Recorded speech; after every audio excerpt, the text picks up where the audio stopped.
If there really is an epidemic of roving bands of racist white cops hunting down innocent black men, why does BLM have to lie to us so much to get us on their side?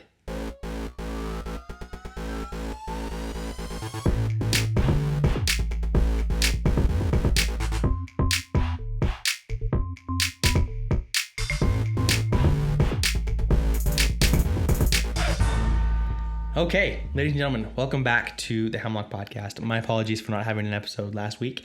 I had some scheduling conflicts and ended up just not happening. So we're going to be doing, like I said, Fridays every week from here on out.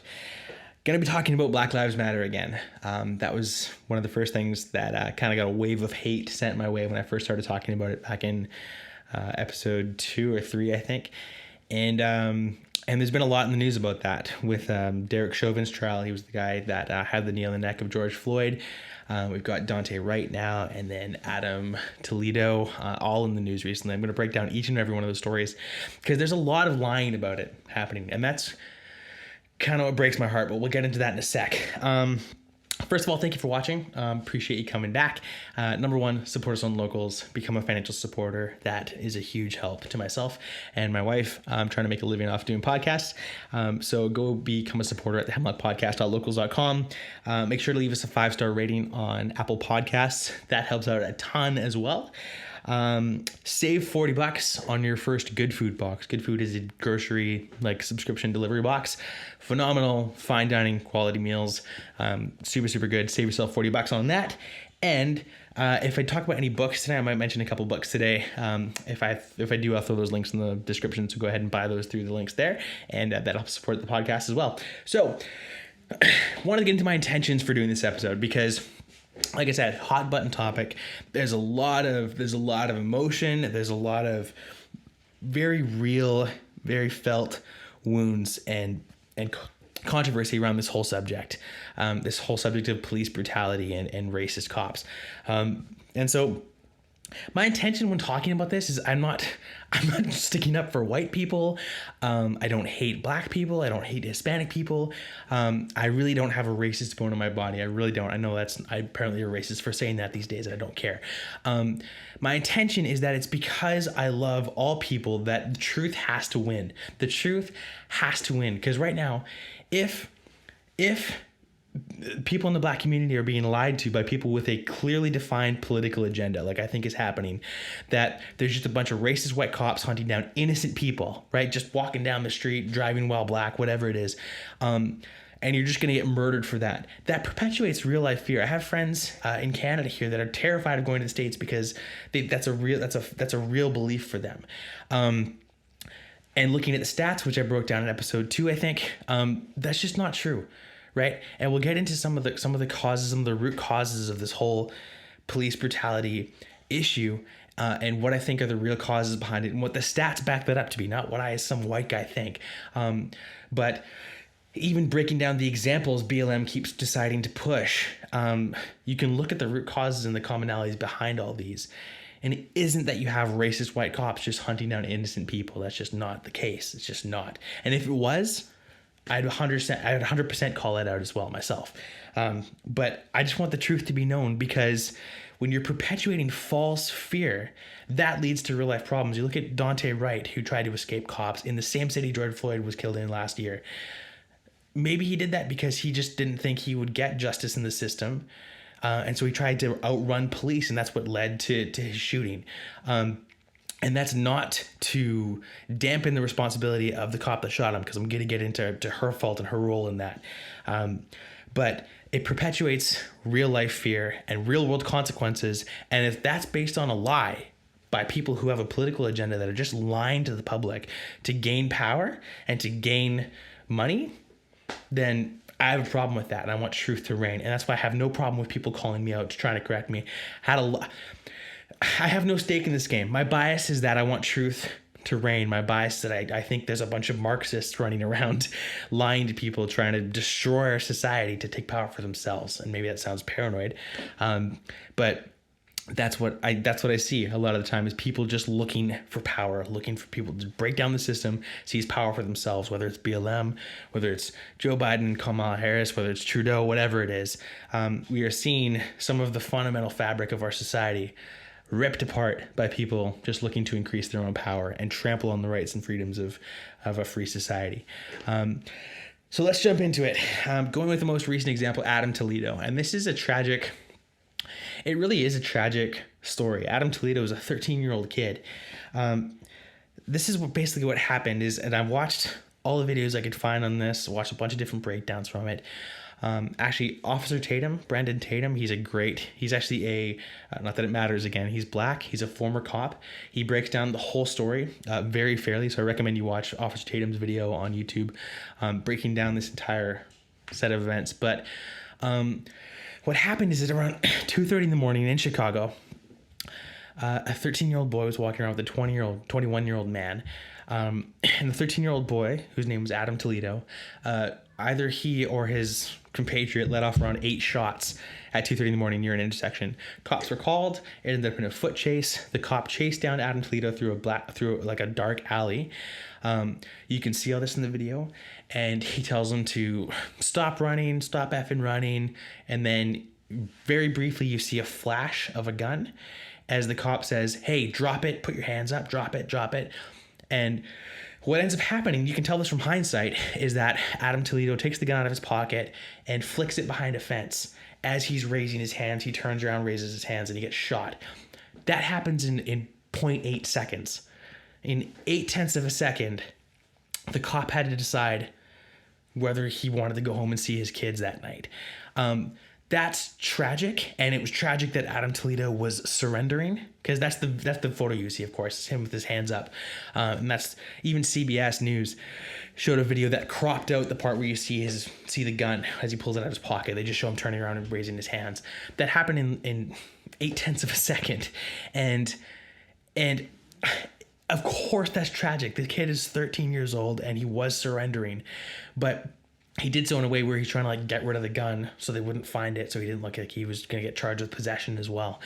But to treat that as like a racist shooting is so disingenuous. There's nothing in the video that gives any indication of it being a race-based example of police brutality. The cop actually then, it's heartbreaking. The cop then spent the next 5-10 minutes administering CPR himself, calling for a medical kit, calling for an ambulance, did everything to save this kid. He only took one shot. Some of these examples you'll see, they'll take multiple shots. He took one shot at this kid because he thought as he was turning around, he saw the flash of a gun and the kid turning around. That's all he saw. Happened in literally less than a second. So I see all these people going oh yeah, trying to water down this series of events by saying the kid was guilty of something. Did anything the kid do deserve dying that night? No, he was actually trying to surrender. It's tragic, right?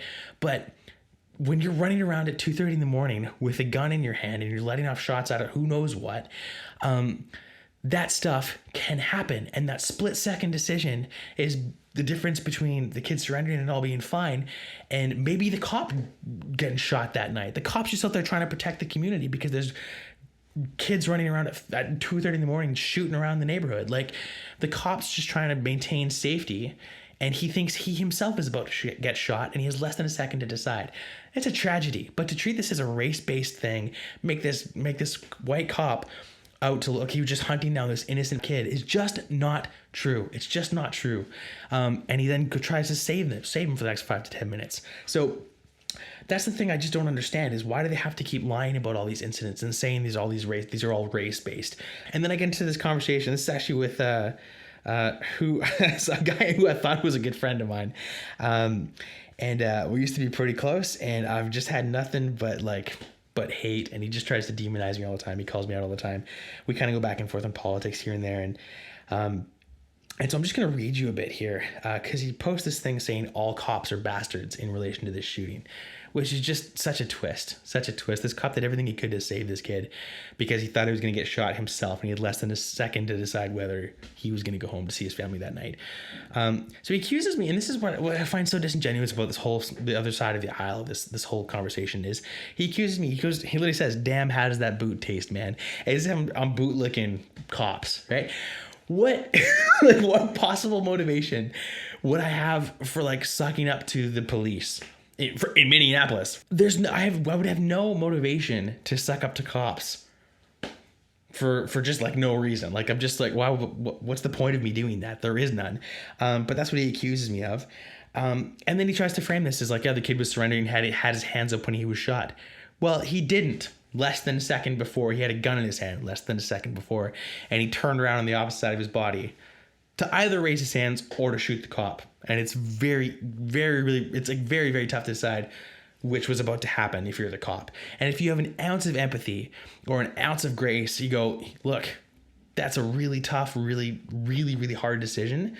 But to demonize this cop and say it's never justified shooting a kid. If the kid's about to shoot you and you have less than a second to ascertain whether he's about to do that, based only on the knowledge that he's running away from you with a gun at 2:30 in the morning after letting off 8 shots, and then he tries to frame me, I can't wait for you to justify the murder of a kid.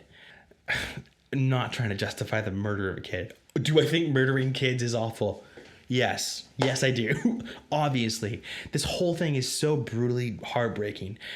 But the fact that we're making a conversation about a racist white cop when there's no evidence of racism, and it's an incredibly tough, there's no way he could have known the race of the kid. There's no way he could have even known this. He was a kid. He was 13 years old. There's no way he could have known that. You're chasing around someone with a gun at 2:30 in the morning who just let a bunch of shots off in a neighborhood.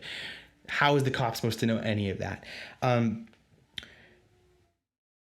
It's so disingenuous to treat this like that, and then demonize someone like myself, because this is happening to a lot of people who kind of lean on the conservative side, or at least defending the cop, that I'm justifying the murder of a child without looking at anything the kid was doing. Not what I'm trying to do. I'm trying to treat this with like an ounce of truth and actually look at what happened. And the amount of ideological possession it takes to look at this and look at the video and actually break it down, because he did, and still come out with the conclusion he did, just shows me like, right now, the left side of the aisle is not interested in truth. And some of them are, and I think there's a lot of even more of the classically liberal people that are looking at this like, this is insane. Why do we keep twisting these things to just shove them into a narrative to fit a political agenda? And I just think that truth has just been shoved to the wayside of our entire society, that you can't even confront people with facts. Even if you have a literal video showing that, they're still going to make it about race. All cops are still bastards, even though it looked like a moment, and you have less than a split second to decide whether this kid is surrendering or whether I myself am going to go home in a body bag and I don't get to go home to see my family because I was trying to keep a neighborhood safe as a cop. Unbelievable to me. And I welcome this person. You know who you are if you're listening. Jump on the podcast anytime, because I'd love to talk to you about this. There's a whole bunch of crap that can happen when you're messaging people. I welcome you. I would relish a real life conversation with you, because I don't think anything that you're saying holds up in light of the facts and in light of the truth. And the fact that you want to glorify yourself, make yourself look good on social media by twisting something and lying about it is disgusting to me. Daunte Wright, which is what, and the fact that this is all happening around the trial of Derek Chauvin during George Floyd is crazy to me. It just, I don't know what's going on here. There's the conspiratorial part of me that wants to go, this is just, I don't know what's happening. There seems to be like an agenda behind even that. The fact that this all gets in the news around the whole George Floyd trial of Derek Chauvin. Daunte Wright, again, this is another example. Again, this is tragic. Daunte Wright got shot. He died. He was shot by a female cop who thought she was holding her taser, apparently. And from the video, again, can I know if she's telling the truth? But literally, you can watch the video yourself. All my sources are always linked. She literally pulls out, she goes, taser, taser, taser. And she shoots, and she goes, holy shit, I just shot him. That's what she says. She sounds totally shocked. So is she in the wrong because she's holding her gun instead of a taser? And those are two things of, I don't know. I actually just got my my restricted possessions and acquisitions license, my gun license in Canada here. If you know anything about the difference between weight of a handgun and a taser, a handgun is much heavier. Feels totally different in the hand.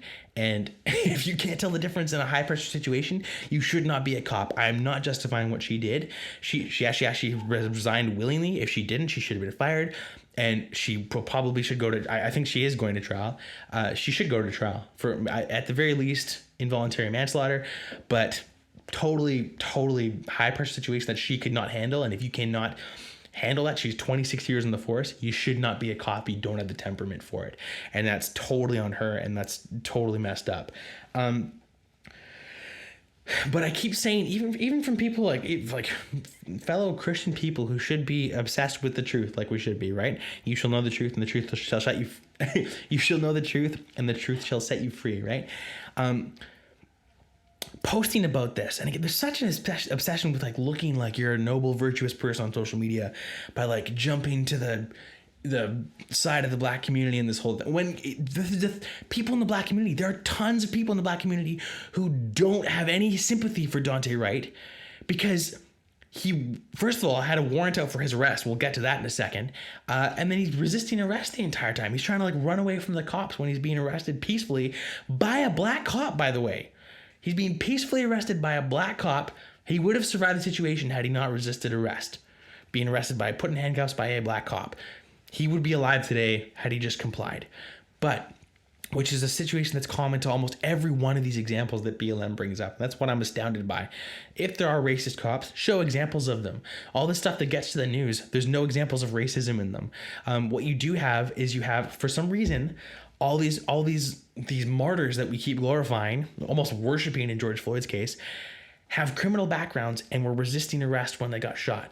I don't think that deserves death. Right? You shouldn't get shot for anything. You should go to trial if you have a criminal record. But I'm not saying they deserved it. I'm saying it's tragic. And these are high pressure situations that none of the people criticizing these cops would be any better in themselves if they were in those scenarios. But that's much more the commonality than them being black, is criminal records and resisting arrest. Because the stats show, if you're white, same thing happens. More white people get shot by cops every year, even percentage based, than black people do. Simply because that holds true. Criminal record, resisting arrest. Any race, you put yourself in a high pressure situation where there are people with guns coming to arrest you, and you're resisting, and very oftentimes they're armed. They get shot. And when they're unarmed, that doesn't mean innocent. And you have to be, just because you're unarmed doesn't mean you're not actively resisting arrest, or you present a threat, or you could present a threat. Right? Which is the case of Jacob Blake, I think, was hiding a knife in his car. After escaping and kidnapping the kids of a woman he sexually assaulted. But Jacob Blake was, again, martyred by this whole thing. He's still alive, actually. But we canonize Jacob Blake, and we canonize George Floyd, and we canonize Daunte Wright, and we canonize Adam Toledo. All were men with criminal backgrounds of either sexual assault or drug abuse. George Floyd held up a woman in her own house. Jacob Blake sexually assaulted his former girlfriend and was trying to kidnap her kids and had a knife in his car. Adam Toledo letting off shots at 2 a.m, running around a neighborhood shooting at what? God knows what. I don't know. Daunte Wright, again, and we'll get into his story here. So this is from Daily Mail. After basically he went to a party and these ladies let him and his buddy stay at the house overnight. So from Daily Mail, I'm quoting them now. Daunte Wright choked a woman and threatened to shoot her if she did not hand over $820 she had stuffed in her bra. Court papers obtained by dailymail.com allege. That is the case that led to a warrant for his arrest at the time he was shot and killed by police officer Kimberly Potter in Minnesota on Sunday, leading to days of unrest. An online speculation that he did not know there was a warrant out for his arrest is false, dailymail.com has learned. Because that was another thing I was saying. Oh, this warrant got sent to the wrong address, so he had no idea there was a warrant for his arrest. False. A letter returned to the court for having a wrong address was given notice of a court date in August and had nothing to do with his warrant. Wright was allegedly pulled over for having expired license plate tags, although he called his mother and told her it was for having an air freshener hanging on his rearview mirror. That was the other thing going on. He got arrested for having air fresheners in the mirror. Not true. He had expired license plate tags. That's a traffic infraction. I've gotten in trouble for similar stuff, right? And that can happen, right? He just wasn't looking after his stuff, wasn't looking after his insurance and registration. His tags were expired. And then he lied to his mom, told him it was just for air fresheners. While checking his details, Potter and other officers learned of the warrant. In the morning, one of the women went to the bank to get her $820 rent money, which she gave to the other woman and then left for work. As Wright, driver, his buddy that also stayed the night, and the second woman were leaving, Wright allegedly tried to hold up the woman. The three of them were walking to the door to exit the apartment, and defendant Wright turned around and blocked the door, preventing the victim from leaving, says the report, written by Osseo police officer Shane Mickelson. Defendant Wright then pulled a black handgun with silver trim out from either his right waistband or his right coat pocket and pointed it at the victim and demanded the rent money, continued Mickelson. The victim said, "Are you serious?" Defendant Wright replied, "Give me the effing money. I know you have it." When the woman again asked him if he was serious, Wright is said to have replied, "I'm not playing around." Mickelson's report said the $820 cash was tucked in the victim's bra, and defendant Wright placed his hand around victim's neck and choked her while trying to pull the cash from under her bra.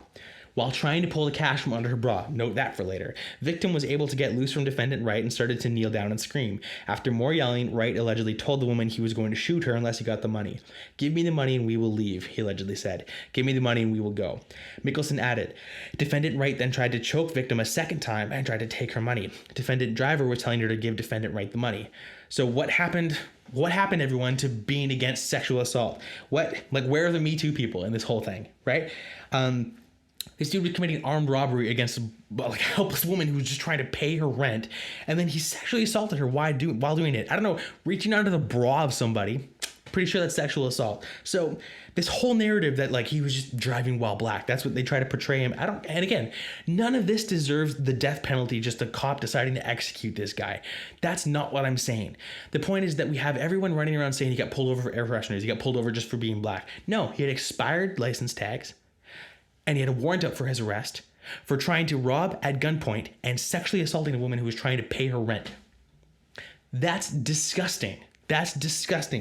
And the fact that we try to frame this, again, as a race-based thing, when you look at, and what she did, the cop that shot him, should not be a cop. That's her mistake, right? Unbelievable. Even if, I don't know, first of all, she's holding a gun, and then the other officer crosses the line of the barrel numerous times. So the fact, even if it's a taser, you're still aiming at your other partner, which is crazy. So anyways, she shouldn't be on the force, and what she did was totally wrong. But the fact that we try to frame this as a race-based, she's been in 26 years in the force just waiting to shoot some poor black guy. Give me a break. This isn't a BLM moment. This isn't a race-based shooting. This is a tragic thing that happened when someone who had a criminal record, who had priors, who had a warrant out for his arrest and knew it, tries to resist arrest and run away. What's the point of running away? You're just, I got away once, so I'm just scot-free now. Go along with the arrest, and if you are innocent, you'll be go, but I don't know, maybe he's scared of going to jail, so he wants to get away. You're not going to escape for long, dude. Anyone who has just stop resisting. You do the crime, you do the time, but if you want to live, stop resisting. That's all it is. And I'm getting emotional because it's so tough to see people I know and love, whether black or white. And what's interesting is all the criticism I'm getting for speaking up on the truth of these matters, is coming from white liberals, which astounds me. Because I have a bunch of black friends who totally line up where I do, where it's just look, there's the vast majority of black people are not criminals. Obviously, they're doing fine. If you do not disobey the law and you do not resist arrest, you're not going to get shot by a cop. Are there 1 in a million chances where that happens? I'm sure there are. None of the examples BLM has brought up is an example of that. Not that, and again, maybe I'm wrong on one of the few examples of people we've canonized and brought into the limelight. Even Tamir Rice is one of the popular ones. Tamir Rice is 12 years old. That's tragic. But the kid he took the orange tip off of a fake gun, and then pointed it at cops when they showed up. God, that's so horrific. That's so horrific that he was shot over that.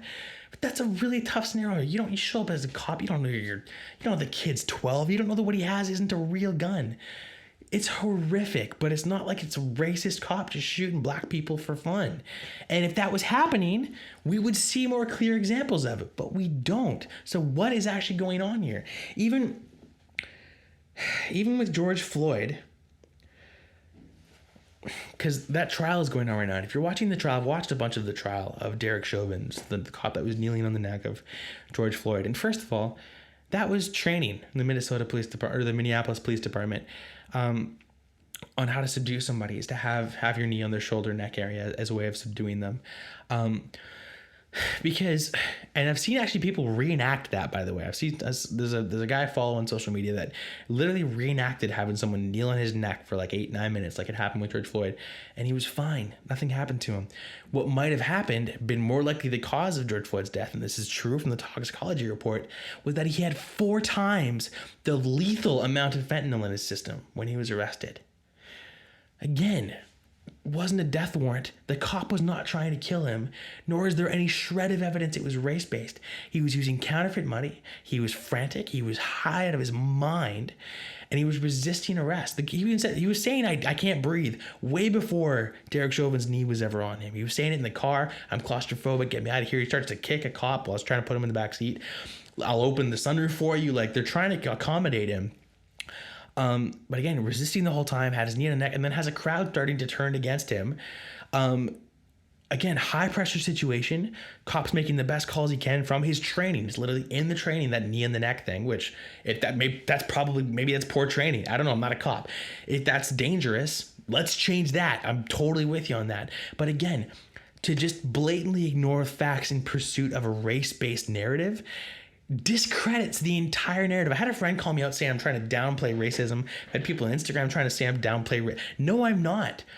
But when you keep lying about instances that are not racist, saying that they are racist, you hurt the people who are trying to give examples of real racism, because no one believes them anymore. The boy who cried wolf. You keep lying over and over and over again, saying this is because of racism, this is because of racism, when there's never a shred of evidence to point towards that. That ends up in people not believing you when there is examples of real racism, and it leads to people having a totally unhealthy and undue amount of fear against cops who are not actually about to out there to kill them, because the stats just don't bear that out. You are causing real black lives to get killed. You are causing black people to lose their lives and be unduly afraid by lying to everyone, to lying to white people, lying to black people, lying to Hispanic people. The media and the left side of the aisle, and obviously the right side of the aisle lies too. I'm not saying they don't. I'm saying in this instance, there's just so much disingenuous nonsense, so much deceit going around. And I'm sick of it. I love everybody. I don't want to see anyone committing crimes or getting killed for crimes that don't warrant it. So I want to see people commit less crime, and I want to see less resisting arrest, so that you would live to maybe go through some jail time, sure, but that you would live and have a chance to make a better life for yourself. Because all these instances, criminal record, resisting arrest, does that deserve death? Hell no, hell no. And every one of these instances are tragic and they break my heart. But to lie about them is only going to get more people killed. It's only going to get more people killed.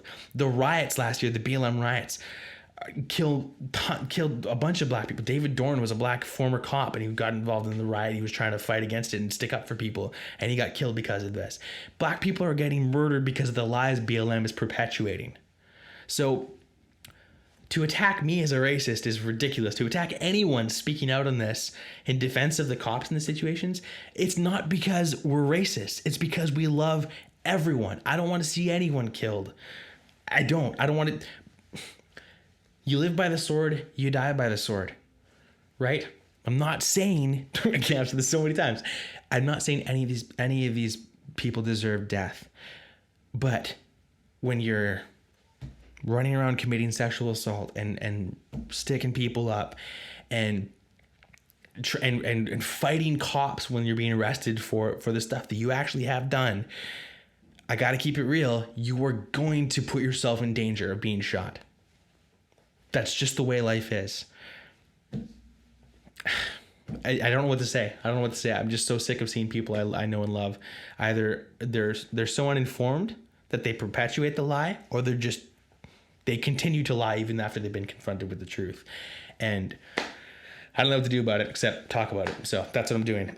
And I honestly have nothing to gain from this. I've only been attacked over this stuff. There's a few people that have supported me in saying this kind of stuff, and God bless, like my wife is my best friend, and she utterly supports me, and I have a lot of really good close friends that have supported me, and I've gotten a lot of messages saying support, but I've really gotten attacked over this. I'm not whining about it. I knew that was going to happen, but I just think it's sad. I think it's sad when you have people that are so ideologically possessed of a lie that even when confronted with the truth, they'll continue to perpetuate that lie, even though it ends up in hurting the communities they are apparently trying to save with their white savior liberal nonsense. So that's why I want to talk about it. And I think even more, I mean, you look at the BLM organization again, which I've criticized before. What are they doing it for? Because so far you have, and this is actually, I looked at their action report on the BLM website, still live, linked in the sources. Has this money gone to the Black community at all? There's a whole bunch in their action report saying they've committed to donate to all these different organizations.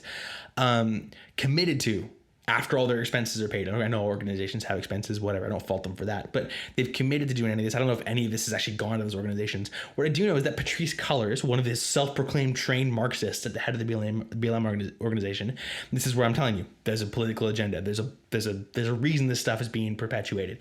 Let me read you. I'll just read you straight from the Daily Mail. The head of the New York City's Black Lives Matter chapter is calling for an independent investigation into the organization's finances after it was revealed a co-founder snapped up a $1.4 million home in a ritzy Los Angeles neighborhood. Patrisse Cullors, 37, who is a co-founder of BLM and a self-professed trained Marxist, recently purchased a plush property in Topanga Canyon, complete with a separate guest house and an expansive backyard. It's amazing how quickly these self-proclaimed Marxists turn into capitalists when they start to see a little bit of cash flow. In Topanga Canyon, 88% of residents are white and just 1.8% are Black, according to the census. Meanwhile, the New York Post reports that Cullors has also bought 3 other homes in recent years at a total cost of around $3 million. The AP reported that Black Lives Matter took in $90 million in donations last year, but it's not clear if or how Cullors is paid by the organization, as its finances are opaque. The news has angered Hawk Newsom, the head of the Black Lives Matter Greater New York City, who says a probe into Cullors' finances are needed. If you go around calling yourself a socialist, you have to ask how much of your own personal money is going to charitable causes, he said to the publication. It's really sad because it makes people doubt the validity of the movement and overlook the fact that it's the people that carry this movement. Absolutely right. And so I agree with somebody from BLM. There you go. So the head of the New York branch of Black Lives Matter. Right on. Right? If you're going to be a socialist, at least be an honest socialist, right? Which apparently Patrisse Cullors, she ain't. So let me wrap up by saying this, right? Show us the evidence. Because I've never said that racism still doesn't exist. I'm talking about, I've said systemic racism at like a national level, I don't think does. It's not in the laws. And I've even said before, I've clarified this before, that maybe independent police departments around in certain neighborhoods, certain cities, whatever, maybe they are, right? If that's happening, show us the real examples. If this is such a broad problem, why are you using so many examples that aren't evidence of that? That's what seems to give the lie to the whole movement, is that you have to keep lying and twisting things that aren't examples of racism by pretending they are. And so just show us the evidence. If there really is an epidemic of racially motivated police violence, show us a clear example of that. I'll wait. Happy to see it. But until then, stop lying to people, because all you're doing is perpetuating fear. You're hurting Black communities. You're getting Black people killed. And I frankly am sick of it, because you want to pursue some bizarro socialist, communistic, moronic vision of humanity. Stop it. If that's real, if communism or Marxism or socialism or whatever you want to call it by, oh, there's differences between all those, I get it. If any of those are worth anything, get to them honestly. Prove to us they're better. They're worth it. Because so far, they've only proved that they can get millions of people killed, just in case you hadn't picked up a history book in a while. But if you're going to try to implement them again, you shouldn't have to lie about everything. You shouldn't have to shut down the truth. You shouldn't have to banish people off Twitter and shut down entire social media organizations like Parler, because you're scared the truth might get out. Because you're scared that the truth gives the lie to your entire movement. Shouldn't have to do that if it's worth anything at all. So stop lying about it. Show people some real evidence. If you can't, maybe take a long, hard look in the mirror and see if what you're fighting for is worth fighting for at all. And let us know when you're ready to rejoin reality. Thanks for listening to the Hemlock Podcast, y'all. Make sure to share, like, subscribe, all that stuff. Please share, for the love of God. Share a ton. I saw so many people that I know and love just falling for it, falling for the narrative. And the truth needs a megaphone. The truth needs a much louder voice right now. So please share this with friends.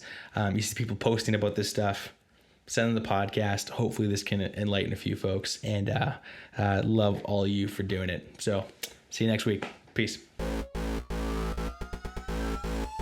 Thank you so much, everybody, for listening to this week's Hemlock Podcast. Don't forget to subscribe and share it with your friends and family. Tell them to subscribe, because if you loved it, then they're going to love it too, obviously.